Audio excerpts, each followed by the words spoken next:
I'll put the question back to you. If Ebola has an outbreak in the Western world, will the media in the Western world treat it the same way? Are you unhappy with the way the Western media has treated the Ebola outbreak? I mean, all the phantasma comes back. Africa, the dark place, Africa this, Africa that. I mean, I was in a taxi in New York, and we were talking, I was talking to the driver. The driver said, where do you come from? You have an accent. I said, I'm from West Africa. The first word that come out of his mouth is Ebola.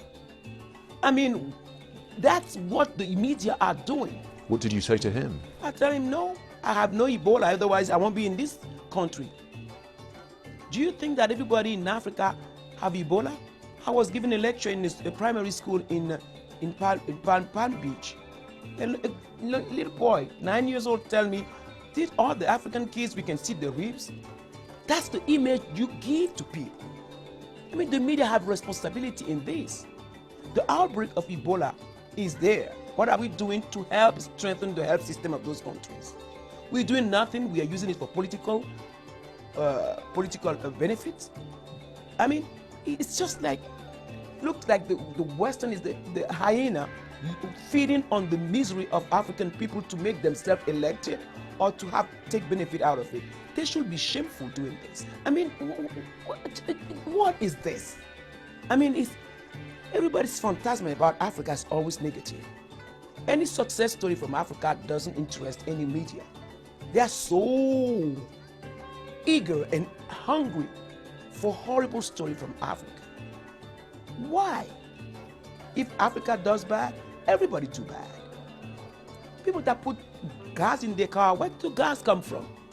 Their countries?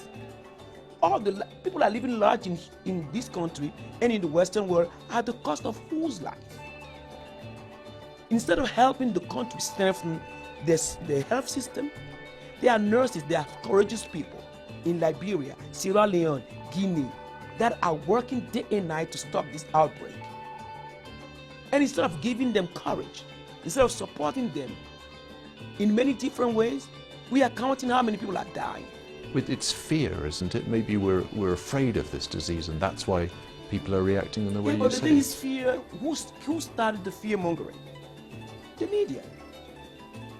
I mean, Ebola have existed for the last 20 years.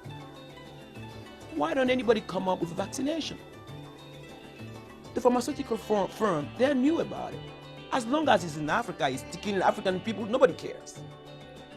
And the fact that it can come to their country will start moving up the ladder now to come up with something. When we say we are living in a global economy, it's true. But we also live in the global crisis and global viruses because we travel around the world. So if there's a problem in Africa, you don't help the African people fix it, it's going to come to your doorstep. It doesn't mean that we create Ebola.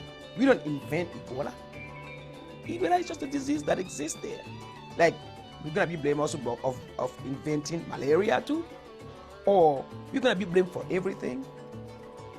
I mean, people forget the history. How many people have died when the Spanish were in Mexico? When they bring a disease that wiped people out, the Indians out. Well, on a more... I mean, Africa is not just diseases. Africa is beautiful. Of course it is.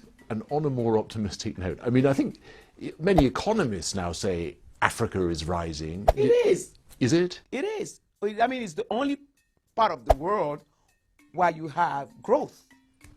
Europe is sinking, everybody's sinking, we're going up, and then, of course, here comes Ebola, and then they can put us back on the level where they can control it. It's not going to work anymore. There's one thing that is a game changer, is internet. The young kid in Africa, they know what time is it today. It's going to be very difficult to play the game that we used to play 20 or 50 years ago. Today it won't happen anymore.